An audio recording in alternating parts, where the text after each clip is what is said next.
पायल रोहतगी। मेरा ये वीडियो है for the angry young man of angry old man Amitabh Bachchan ji. Amitabh Bachchan ji जब उनको कोरोना डिटेक्ट होता है एसिम्टोमेटिकली, तब वो बैठ के ऑब्वियसली ट्विटर पर वीडियोस बनाते हैं नानावती हॉस्पिटल के नर्सेज और डॉक्टर्स के लिए। वो अमिताभ बच्चन जी ईद की बधाइयां दे सकते हैं मगर राम जन्मभूमि भूमि पूजन की बधाइयां नहीं देते। वो सेम अमिताभ बच्चन जी ने हमारे देश के प्रधानमंत्री श्री नरेंद्र मोदी जी के जन्मदिन पर उनको बधाइयां नहीं दी।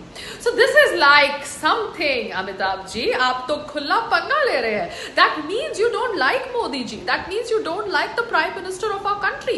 तो फिर आप मुंह उठाकर क्यों पहुंच जाते हैं जब आपको राष्ट्रपति भवन या सरकार से कोई न्योता मिलता है या कोई ब्रांड एम्बेसडरशिप का इनविटेशन मिलता है, क्यों मुंह उठा के चले जाते हैं? क्यों?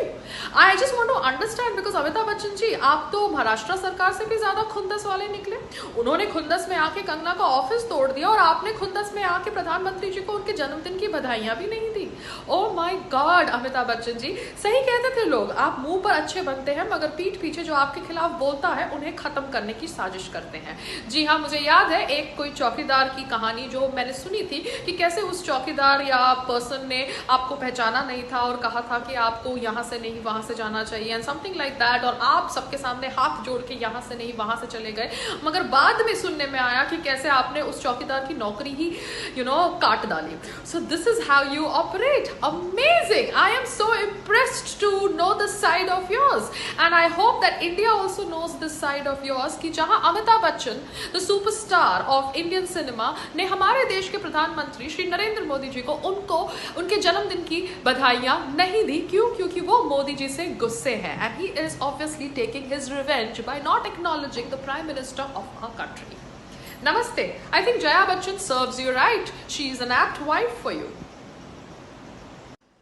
नमस्ते, मैं हूं जया बच्चन। जी हाँ, मैं एक ट्रू फेमिनिस्ट हूँ। मैं पुराने जमाने की फेमिनिस्ट हूँ क्योंकि जब मैं बहुत ज्यादा पॉपुलर थी तब मुझे लगा कि मुझे अपने से कम पॉपुलर आदमी के साथ शादी करनी चाहिए बिकॉज वो जिंदगी भर मेरा जोरू का गुलाम बन के रहेगा।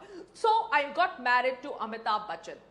बट देखो मेरी bad luck, Amitabh Bachchan ended up becoming superstar Amitabh Bachchan, और जितनी भी फिल्में वो उन्होंने की हर फिल्म के अंदर जितनी भी उनकी लीडिंग लेडीज थी उनका नाम जुड़ता गया उन सब लीडिंग लेडीज के साथ, और वहां पर घर पर मैं 2 बच्चों की मां बन गई। Anyways I went through a lot of frustration, anxiety and depression, but मैंने गिव अप नहीं किया, मैंने अपनी शादी नहीं तोड़वाई।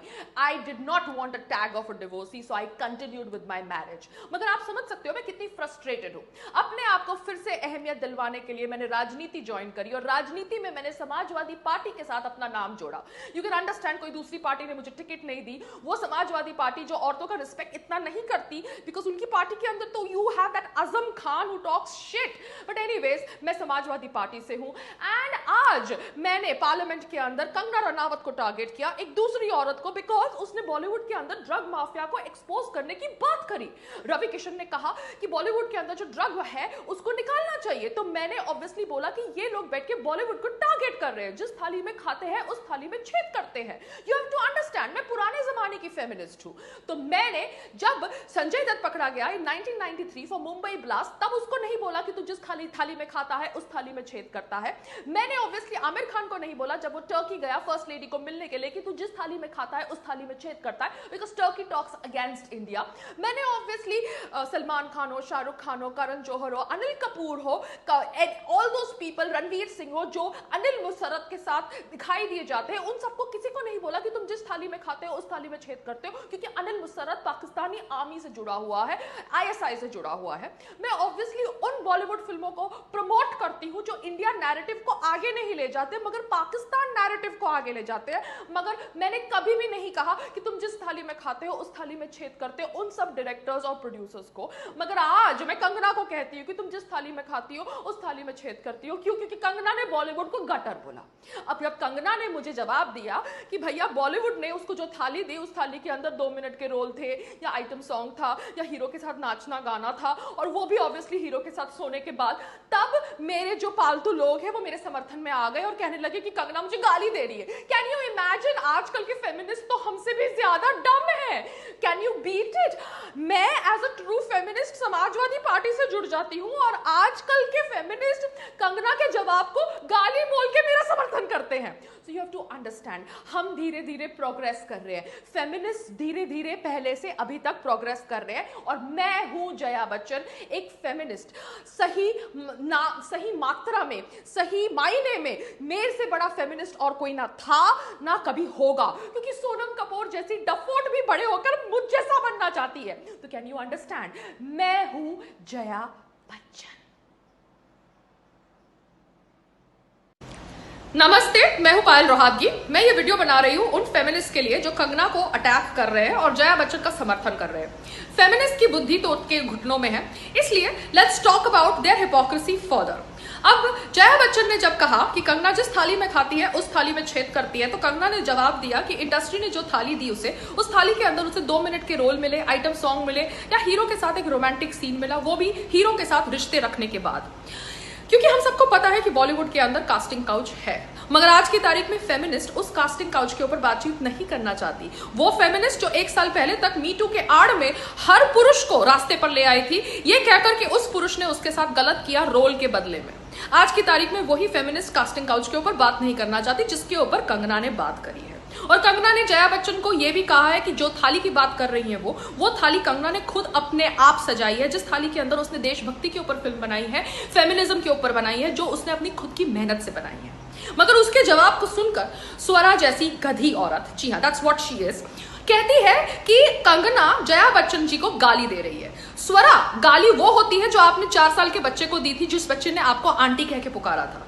अपना बचाव करना, अपना बयान देना गाली देना नहीं होता। आप जैसे फेमिनिस्ट, आप जैसे लिबरल्स ही गाली का मतलब तोड़ते हैं, मोड़ते हैं। आप लोग 4 साल के बच्चे को कुछ भी कह सकते हैं बिकॉज वो बच्चा आपको आंटी कह के बुलाता है। आप उस पार्टी का समर्थन करती हैं जो पार्टी कंगना को खुली तौर से गाली देती है, मगर तब आप अपना मुंह बंद रखती है। और आज की तारीख में जब कंगना अपना जवाब दे रही है टू जया बच्चन, आप कह रही है कि कंगना गाली दे रही है जया बच्चन को। मतलब आप क्या नशा करती है? दिन में ही क्यूटी पिन खा रही है? रिया चक्रवर्ती का सारा स्टॉक आपके घर में पहुंच गया है? रही बात उर्मिला मातोंडकर की, उर्मिला मातोंडकर कहती है कि कंगना को बीजेपी से टिकट चाहिए, इसलिए वो ये सब कर रही है। कंगना को बीजेपी से टिकट चाहिए, ये आप समझती हैं? आपको क्या लगता है कंगना उर्मिला मातोंडकर है? Kangana is not a finished story. Kangana आज की तारीख में भी 100 करोड़ की फिल्में बॉक्स ऑफिस पर देती है। उर्मिला मातोंडकर, आपका करियर बना बिकॉज राम गोपाल वर्मा ने आपको ब्रेक दी। जी हाँ, आप बनी बिकॉज राम गोपाल वर्मा लगातार आपको ब्रेक देते गए। क्यों देते गए ये आप जाने, राम गोपाल वर्मा जाने। जब राम गोपाल वर्मा ने आपको छोड़ा, आपका करियर भी खत्म हो गया और आपने शादी कर ली। आप डेस्परेट थी, आप फ्रस्ट्रेटेड थी, आपने कांग्रेस से टिकट ली, कुछ महीने कांग्रेस के साथ अपना नाम जोड़ा और खुद ही रेजिग्नेशन दे दिया। ये मत समझिए कि बाकी सारी औरतें भी आपकी तरह डेस्परेट और फ्रस्ट्रेटेड है। कंगना को टिकट मांगने के लिए या टिकट पाने के लिए अपना ऑफिस बर्बाद करने की जरूरत नहीं है। कंगना कि अगर बीजेपी के साथ जुड़ती है तो बीजेपी को ही फायदा है, क्योंकि कंगना की बहुत ज्यादा फैन फॉलोइंग है। कंगना को ये सब करने की जरूरत नहीं है बीजेपी से टिकट लेने के लिए। ये मैं आपके मुंह पे कह रही हूं, क्योंकि सब आपकी तरह फ्लॉप एक्ट्रेसेस नहीं होते। तो आगे से कंगना को टारगेट मत करिएगा, क्योंकि अगर आप कंगना को टारगेट करेंगी तो हम आपकी धज्जियां उड़ा देंगे, चाहे आप उर्मिला मातोंडकर क्यों ना हो या स्वरा जैसी शिट क्यों ना हो। नमस्ते।